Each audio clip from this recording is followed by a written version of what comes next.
நேயர்களே, இன்றைக்கு ஈரான் அமெரிக்காவுடைய போர் குறித்து நாம சில அனலிட்டிக்கலான சில விஷயத்த இப்ப நான் உங்களுக்கு தரப்போறேன். அவர்கள்ட்ட இருக்கக்கூடிய ஆயுதங்கள், இவர்ட்ட இருக்கக்கூடிய ஆயுதங்கள் எல்லாம் பேசி முடிச்சாச்சு. இப்போ என்ன நடக்க போகுது அப்படின்னா, ஈரான் போருக்கு ரெடி ஆயிட்டு இருக்கு. ஈரான் என்ன சொல்றாங்க, நான் கடந்த காலங்கள்ல பெற்ற அனுபவத்தையும் 12 நாள் போர்லயும் நாங்க என்னெல்லாம் அனுபவத்தை பெற்றோமோ அதை நாங்க இந்த முறை அமெரிக்காவுக்கு பாடம் கற்பிப்போம் அப்படிங்கிறத ஈரானுடைய அஃபீஷியல்ஸும், ஈரானுடைய உச்சபட்ச தலைவர் ஆயத்துல்லா காமினி, வெளிவிவகாரத்துறை அமைச்சர் அப்பாஸ் அராக்கச்சி, இஸ்மாயில் பாகவி மற்றும் பல இராணுவ தலைவர்கள் வெளிப்படையாக அறிவிச்சிட்டாங்க.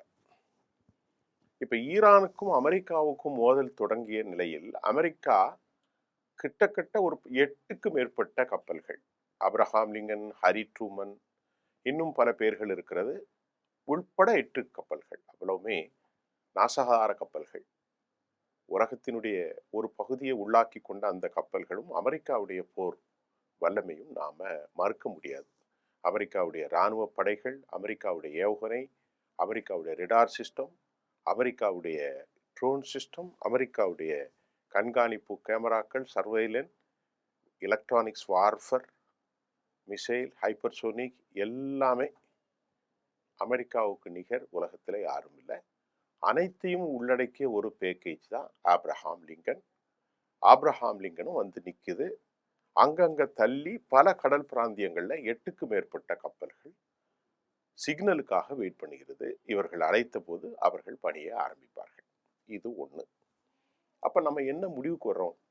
அமெரிக்கா தாக்குதலை நடத்துறதுக்கு ரெடியா இருக்கு, அப்படிதான். ஆனா உண்மையிலேயே அமெரிக்கா தாக்குதல் நடத்த ரெடியாக இருக்கிறதா என்ற கேள்விக்கு தான் இன்னைக்கு விடதிட போறோம். இதுக்கு இடையில துருக்கியில சமாதான பேச்சுவார்த்தையை ஆரம்பிப்பதற்காக நடவடிக்கைகள், அமெரிக்கா மோதல் தொடங்கிய பிறகு துருக்கியினுடைய சமாதான பேச்சுவார்த்தை இப்போ தொடங்க போறதாக நான் ஏற்கனவே சொல்லியிருந்தேன். அந்த செய்தி ரொம்ப முக்கியமாக இருக்கிறது. துருக்கியில அதன் தலைநகர் மற்றும் அங்காராவில் இந்த பேச்சுவார்த்தை நடக்க போகிறது. ஆனா அந்த பேச்சுவார்த்தை நாளை வெள்ளிக்கிழமை தொடங்க போவதாக தற்போது செய்திகள் வெளியாகி இருக்கிறது. ஈரான் என்ன சொல்லுதுன்னா, அப்பாஸ் அராக்கச்சி என்ன சொல்றாரு, துருக்கி வேணாம், ஓமனில் வைத்துக் கொள்ளலாம் என்று அவர்கள் சொல்வதின் காரணம் நமக்கு தெரியவில்லை. இந்த விஷயத்துல துருக்கி பேச்சுவார்த்தையில என்ன நடக்கும் அப்படிங்கிறத நாம கொஞ்சம் பார்ப்போம். துருக்கி பேச்சுவார்த்தையில ஈரான் முழு சம்மதம் தெரிவித்தாலும், ஒமனில் நடக்க வேண்டும் பேச்சுவார்த்தைன்னு ஈரான் சார்பா சொல்லப்பட்டாலும், அவங்க என்ன சொல்றாங்க, அப்பாஸ் அராக்கச்சி, வித்தவுட் கண்டிஷன், எந்த ஒரு நிர்பந்தமும் இல்லாமல் நாங்கள் பேசல உட்கார்றோம். இப்போ அதெல்லாம் பேசி முடிச்சிட்டாங்க. ஆனா அமெரிக்கா என்ன நினைக்கிறாங்கன்னா, அமெரிக்கா போர் செய்வதற்கு தயாராக இல்லை. எமக்கு கிடைச்ச தகவல்ல டொனால்ட் ட்ரம்ப் போர் செய்யணும் அப்படின்னு ஒரு தூண்டுதலோடு இருக்கிறார். இதுல ட்ரம்பை தூண்டுவது யார்? இந்த போரை நடத்தி ஆகணும் அப்படிங்கிற முடிவுக்கு அமெரிக்கா வந்திருக்கிறதான்னா, அமெரிக்காவுடைய இராணுவ ஆய்வாளர்கள், அமெரிக்காவுடைய நீண்டகால அனுபவம் பெற்ற பயிற்சியாளர்கள், அதே போன்று ஒயிட் ஹவுஸ்ல இருக்கக்கூடிய அறிஞர்கள் எல்லோருமே இருப்பாங்க, எக்ஸ்பர்ட்ஸ், இன்டர்நேஷனல். அமெரிக்காவுக்கு வழங்கிய ஆலோசனை என்னவென்றால், 90% நீங்கள் போர் செய்துவிடக்கூடாது, ஈரானில் கால் வைத்தால் நீங்கள் மிகப்பெரிய அழிவை சந்திப்பீர்கள் என்றுதான் அமெரிக்காவுக்கு சொல்லப்பட்டிருக்கிறது. அதனால அமெரிக்கா என்ன முடிவெடுத்திருக்கிறதாக நமக்கு தகவல் வந்திருக்கிறதுனால், ஈரானோடு போர் புரிய வேண்டியதில்லை. ஆனால் ஈரானில் போர் நடந்தால் ஈரான் அழிந்துவிடும் என்கின்ற ஒரு மாயப்பிம்பத்தை கட்டமைத்து மிரட்டி பணிய வைப்பதற்கு 8 கப்பல்களை கொண்டு நிறுத்தியிருக்கிறார்கள். இது வெள்ளை மாளிகையின் தகவல் மட்டுமல்ல, அமெரிக்காவுடைய தகவல். ஆனா இப்போ இஸ்ரேல் என்ன நினைக்கிறாங்கன்னா, அமெரிக்கா எந்த ஒரு ஒப்பந்தத்துக்கும் விடக்கூடாது, நாமளும் இன்ட்ரெஸ்டா இல்லாம அமெரிக்கா வெர்சஸ் இஸ்ரேல் ஈரான் என்ற அடிப்படையில இந்த போரை கொண்டு நடத்தினா, மத்திய தரைக்கடலில் அழிந்த நாடாக ஈரான் மாறிவிட்டால் தான் சுயாதீனமாக பந்தை எதிர்கொள்ளலாம். நமக்கு இனி எதிரியே இல்லை. இருப்பவெல்லாம் ஈரான் அளவிற்கான வல்லமை கொண்ட ஆட்கள் இல்லை. சீனாவும் ஈரானுடைய அதிகாரம் முறிக்கப்படும். சீனா நேரடியான எதிரி. ஏன்னா பெஞ்சமினை கைது செய்யணும்னு ஓப்பனாவே சொல்லிட்டார் ஜி ஜின்பியாங். அப்ப இந்த கருத்தெல்லாம் வைத்து கொண்டுதான் அவர்கள் போரை நடத்தணும்னு சொல்லி தனி விமானத்துல இஸ்ரேல் சமீர் அனுப்பப்பட்டார். இஸ்ரேல் சமீர் போயிட்டு வந்து டேவிட் பர்னேயோடையும் இஸ்ரேல் கர்ட்ஸோடையும் இப்ப என்ன சொல்றாங்கன்னா, இந்த போருக்கு நடந்தால் இஸ்ரேலுடைய தளவாடங்கள் பாதுகாப்பை உறுதி செய்வதற்கு அவங்க நடவடிக்கை தற்போது எடுத்து அது துரித கதையில் போய்கிட்டு இருக்கிறதாகவும் நமக்கு செய்தி வருது. இஸ்ரேல் எந்த ஒரு நிலையிலும் போரை கைவிட்டு விடக்கூடாது என்றும் அமெரிக்காவுக்கு வந்து அழுத்தம் அழுத்தம் அழுத்தம். ஆனால் அமெரிக்கா வந்து சுயபுத்தி இல்லாத நாடல்ல. இவங்க அழுத்தம் கொடுப்பதையும் டேவிட் பர்னேயும் இஸ்ரேல் கர்ட்ஸ் அவர்களுடைய செய்திகளை உள்வாங்கி பெஞ்சமினுடைய செய்திகளை உள்வாங்கி சென்ற ஐடிஎஃபினுடைய தலைவர் ஷமீர் இஸ்ராயில் சமீருடைய பேச்சுக்கு அப்புறம் அமெரிக்கா நன்கு உணர்ந்திருக்கிறது. இந்த நிலையில அமெரிக்கா போர் செய்வதற்கு சாத்தியம் இல்லாத நிலையில் அமெரிக்காவுடைய கண்டிஷன் அணு ஆயுதங்களை முழுமையாக ஒப்படைக்க வேண்டும், கைவிட வேண்டும். இரண்டாவது மிக முக்கியமான கோரிக்கை, உலகில் மிகப்பெரிய வல்லாதிக்க ஏவுகணை தளவாடங்கள் உற்பத்தியாளராக இருக்கும் ஈரானு நீண்ட 14,000 10,000 தொலைவுக்கான நீண்ட தூர பலிஸ்டிக்ஸ் ஏவுகணைகளை பயன்படுத்தும் திறன்களை கைவிடணும். இப்ப இதுல நீதி இருக்கா அப்படின்னா எந்த விதத்திலும் நீதி இல்லை. எல்லா திறன்களையும் அமெரிக்கா கொள்ளும், நேட்டோக்கள் கொள்வார்கள், பக்கத்தில் இருக்கக்கூடிய இஸ்ரேலும் கொள்வார்கள். ஆனால் அமெரிக்கா ஆணையிட்டால் எந்த ஒரு தேசம் எதை பயன்படுத்த வேண்டும் எதை பயன்படுத்தக்கூடாது என்று அமெரிக்காவுடைய கருத்தை ஏற்பதற்கு நாங்கள் சரணடையலாம் என்று அவர் உச்சபட்ச தலைவர் அயத்துல்லா கமேனியுடைய அறிக்கையை நாம் இப்போ பார்த்திருக்கிறோம். அவருடைய ஸ்டேட்மெண்ட்டும் தெளிவாக இருக்கிறது. ஒருபோதும் எங்கள் இஸ்லாமிய சித்தாந்தத்தில் சரணடைவதற்கான வழிமுறைகள் இல்லை என்று ஆயத்துல்லா கமேனி தெளிவுபடுத்தியிருக்கிறார். இந்த நிலையில நேற்று முன்தினம் ஈரானுடைய ஷாஹின் 139 இது ஒரு தற்கொலை ட்ரான். இது அனுப்பி வச்சு வேவு பார்த்து அதை அமெரிக்காவுடைய F-35 மூலம் வானில் அழிக்கப்பட்டிருக்கிறது. அப்படின்னா போர் ஆரம்பிச்சிருக்கிறதா அப்படின்னா நிச்சயமாக போர் தொடங்க சூளை.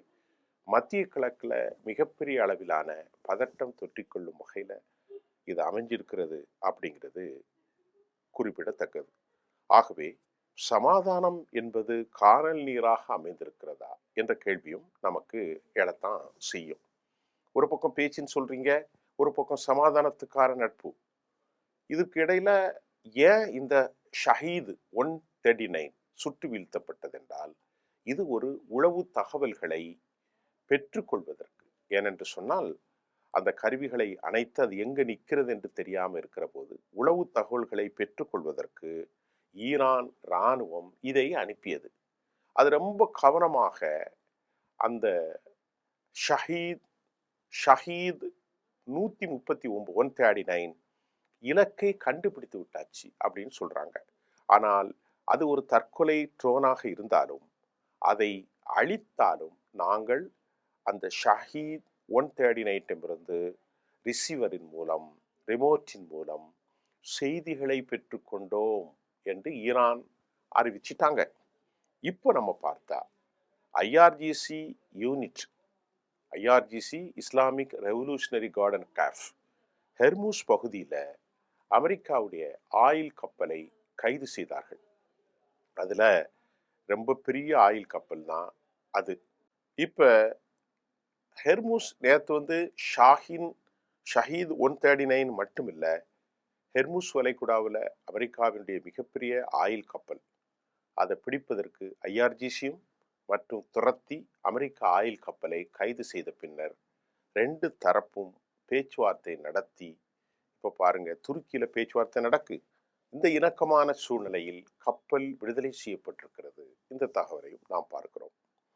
எந்த ஒரு நிலையிலும் ஒப்பந்தம் ஏற்பட்டு விடக்கூடாதுங்கிறதுல நான் ஏற்கனவே சொன்ன மாதிரி இஸ்ரேல் ரொம்ப கவனம் செலுத்தி வந்தாலும் அமெரிக்கா ஈரான் நாட்டின் மீது தாக்குதல் நடத்த விரும்பவில்லை மாறாக ஏதாவது பேச்சுவார்த்தையின் மூலம் தீர்வை எட்டலாம் அப்படின்னு அதற்கேற்பாற் போல்தான் தற்போது காய்கள் நகர்த்தப்படுவதுதான் ஹெர்மூஸில் கைது செய்யப்பட்ட எண்ணெய் கப்பல்கள் விடுதலையிலிருந்து நாம பார்க்கலாம்.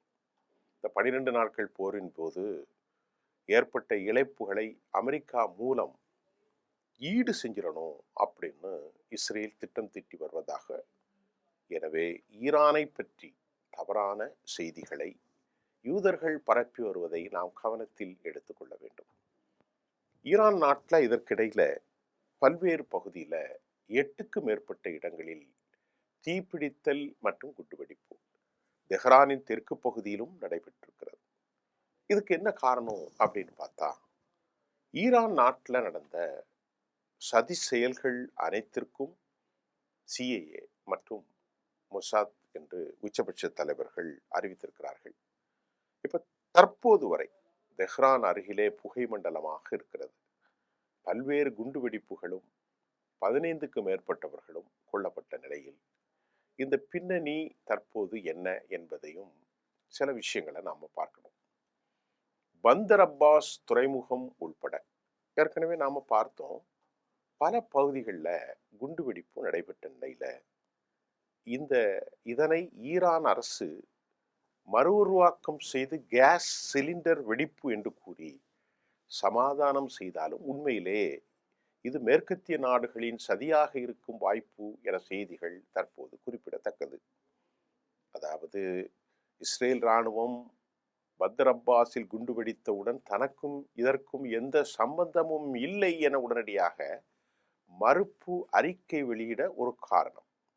ஆகவே இதில் நான் ஈடுபடவில்லை, ஆனால் வேறு யாராவது ஈடுபட்டிருக்கிறார்கள். எதை அவர்கள் சொல்கிறார்கள்? ஒருவேளை இந்த சதியின் பின்னணியில் மேற்கத்திய நாடுகள் கூட்டிச் சதியாக இருக்கலாம் என்று இப்போது செய்தி வெளியாகி இருக்கிறது. உலகினுடைய அமெரிக்கா மற்றும் மொசாத் உளவாளிகளை அடுத்து அதற்கு சமமான நிலையில் ஈரானுடைய உளவு அமைப்பு இங்கே ஒரு வலுவான கட்டமைப்பு கொண்டது என்பதையும் நாம் புரிந்து கொள்ள முடிகிறது. குவாட்ஸ் இந்த ஃபோர்ஸினுடைய ஐஆர்ஜிசி யூனிட் 840 நடவடிக்கைகள் மூலம் ஈரானுடைய மொசாத்துக்கு சமமான இந்த உளவு அமைப்பு உலகத்தில் பல நாடுகளில் ஸ்லீப்பர் செல்களை உருவாக்கி இருப்பது மேற்கு உலகத்திற்கு நல்ல செய்தி அல்ல.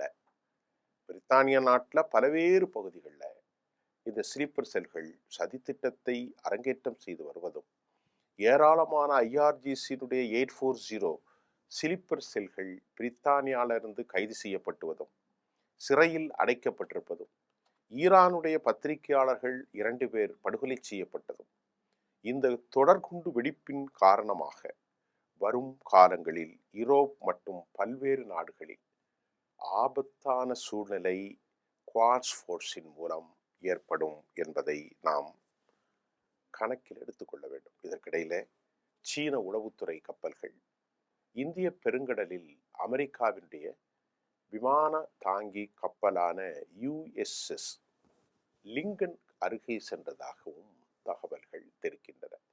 ஆனால் இந்த செய்திகள் எல்லாம் நாம் ஒரு பைண்டிங்கா பார்த்தா 2 விஷயம் இருக்கிறது. அமெரிக்காவை பொறுத்தவரை போர் செய்வதற்கு ஆர்வம் காட்டவில்லை. ஆனால் அமெரிக்கா போர் செய்வதில் தாங்கள் தனித்து பாதுகாப்பாகவும் அமெரிக்காவை வைத்து பயன்படுத்தி ஈரானை ஏதோ ஒரு வழியில் மேலும் மோசமடையக்கூடிய சூழலை உருவாக்க வேண்டும் என இஸ்ரேலும் மொசாத்தும் அதன் தலைவர்களும் கடும் முயற்சியில் ஏற்பட்டிருப்பதை இஸ்ரேல் சமீருடைய தனி சாப்பர் பிளைட்ல நாம கண்டுக்கலாம். ஆனால் அமெரிக்காவினுடைய தொலைநோக்கு பார்வை, அறிஞர்கள், எக்ஸ்பர்ட்ஸ், சட்டத்தரணிகள் ஆய்வுகள் எந்த நிலையிலும் ஈரானை தொட்டுவிடக்கூடாது. ஈரானை தொட்டால் ஈராக்கில் ஏற்பட்ட நிலை, ஆப்கானில் ஏற்பட்ட நிலை, லிபியாவில் ஏற்பட்ட நிலை, இப்படி பல பிரச்சனைகளை அவர்கள் சுட்டி காட்டுகிறார்கள். F-35ஓ, F-22ஓ, F-57ஓ, GBU-57ஓ வைத்து என்னதான் குண்டுகளை போட்டு ஈரானை அழித்தாலும், நான் ஏற்கனவே பல காரணங்களை சொன்னேன், கீழ் இறங்காமல் வெற்றி ஒன்றும் சாத்தியமில்லை. இப்போ அமெரிக்க படைகள் கீழே இறங்கி ஆட்சி மாற்றம் ஏற்படுத்துவதற்கு சாத்தியமில்லை. காரணம், 8 லட்சத்திற்கு மேற்பட்ட வர பஷி மற்றும் ஐஆர்ஜிசிகள் இருக்கிறார்கள். 7 லிருந்து 8 லட்சம். அவர்கள் இஸ்லாமிய சித்தாந்தத்தின் பால் உரியவர்கள்.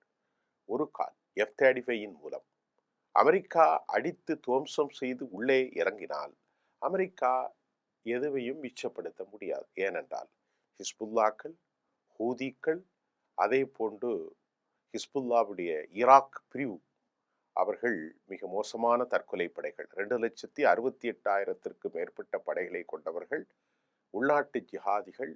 உலகம் முழுவதும் அமெரிக்காவுக்கு எதிரான கொதிநிலை, தப்ப முடியாத சூழ்நிலை. அமெரிக்க தளங்கள் மத்திய கிழக்கில் ஒன்று கூட பேருக்கு இல்லாத நிலை. இதையெல்லாம் கணக்கில் கொண்ட அமெரிக்கா, துருக்கியின் எரடோகன், அமெரிக்காவினுடைய கைப்பாவை, இவர் மூலம் பேச்சுவார்த்தை நடத்தி ஏதாவது ஒரு தீர்வை எட்டி மெதுவாக 8 கப்பல்களையும் அங்கிருந்து நகர்த்திவிட வேண்டும் என்பதற்கான ராஜதந்திர முயற்சி இப்போது நடக்கிறது. இது குலைந்து விட வேண்டும், இது சீரழிக்கப்பட வேண்டும் என இஸ்ரேல் எல்லா முயற்சியும் செய்கிறார்கள். ஆனால் அமெரிக்கா அதற்கு ஒருபோதும் ஒத்துழைக்காது என்பதுதான் தற்போது நிலை. பேச்சுவார்த்தை நாளை வெள்ளிக்கிழமை தொடங்க இருப்பதாக தகவல்கள் வருகிறது. நாளை காலை மற்றும் பல புதிய செய்திகளோடு சந்திப்போம். நன்றி.